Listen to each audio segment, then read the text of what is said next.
Hey folks, Kevin here. Well, it's October 12th, 2023. I'm over on the new property and I thought I'd answer a couple of questions.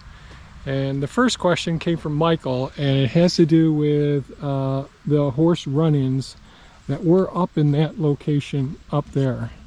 Michael had made the observation, hey, it looked like there were potentially some salvageable materials in that building.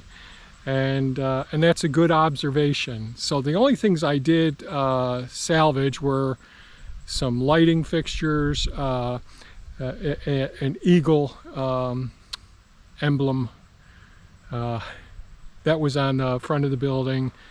Carol had gotten out like the mats and all, but there were a couple of 2x4s that looked reasonable, and a couple of other boards that were potentially salvageable. And it drives me nuts whenever I see contractors taking perfectly good, especially older material. Like when we built the house back in the 80s, I used lots of really very dense wood, Douglas fir wood that was planed and treated. Now our house is built out of Douglas fir.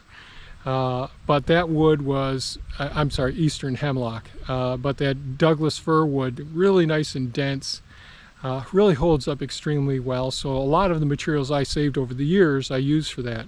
And when we were kids, my dad was a Boilermaker, a welder, and he used to bring home crates from the factory, and we would pull the nails and save the boards, and they would be reused. So I've always been that way.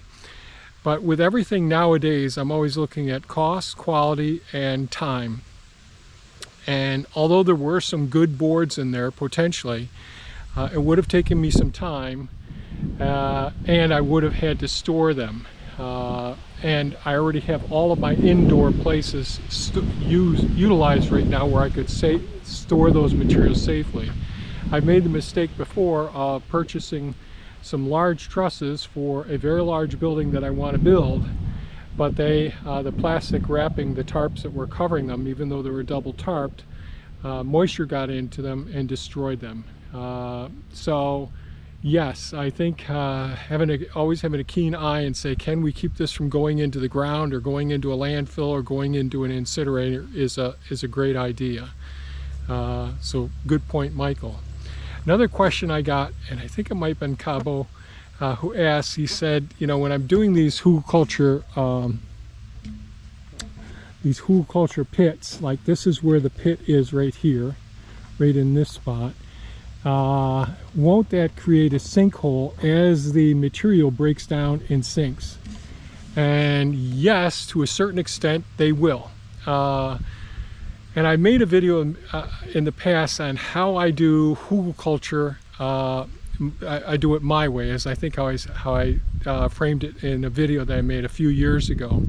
I used to make hügelkultur mounds. That's taking logs and branches and woody material, laying it down in a row, covering it with soil, and then planting in it. And the reasons I didn't care for that is because the woody material would break down and the pile would become lower, and it was more difficult to weed, and you had to put quite a bit of soil on those in order to get root crops out. So they weren't good for root crops at all. So I decided, geez, I still want to use that biomass, use all that woody material and put it into these pits. But one of the things, when you have it, when it's closer to the surface like that, a lot of that carbon goes back up into the atmosphere. Not like when you burn it, but some of it goes up into the atmosphere. Where when you're completely burying it like we do here in this fashion, less of it gets up into the atmosphere. It gets back into the water and to the soil here. And so not as much voids, there aren't as many voids. The other thing is that I've learned over time is packing the area. Using sandy material like this really helps to pack in all of the little voids. However, I have experienced in a couple of the first hugelkultur pits that I made, when I did it just out of brush and weeds and materials like that, that stuff broke down. There was so much water content in that.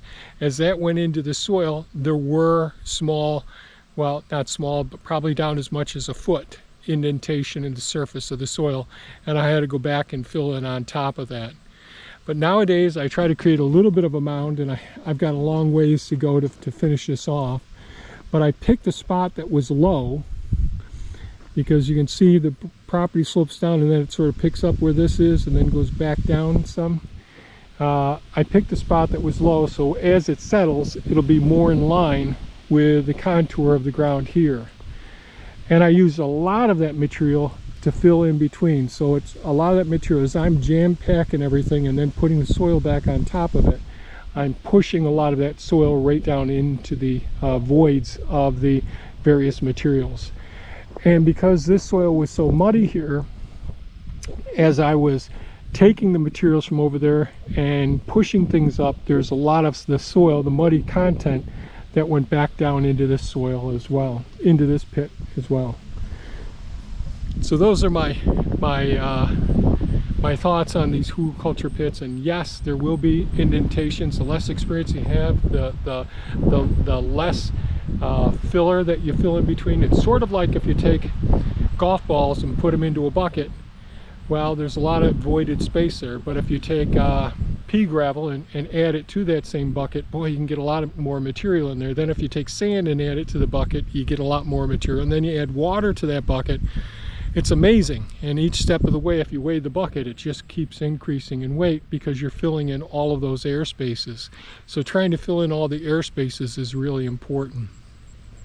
So, and I think that's all the questions I'm ready to answer today. So one of the things I did yesterday was I took a lot of the soil, since the run-ins were there and the horses spent a lot of time up in this area here, and there was a big indentation in this area, and there was lots of manure and decomposing area, soft material, so I spread a lot of that up along the property line there.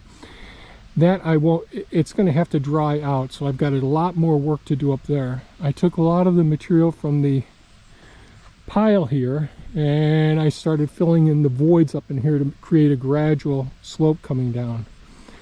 Then I decided, okay, since I've got this bank a little bit higher here, I took the hulk and started working my way down, but I kept hitting rocks and all, so I can create somewhat of a gentle swell down here.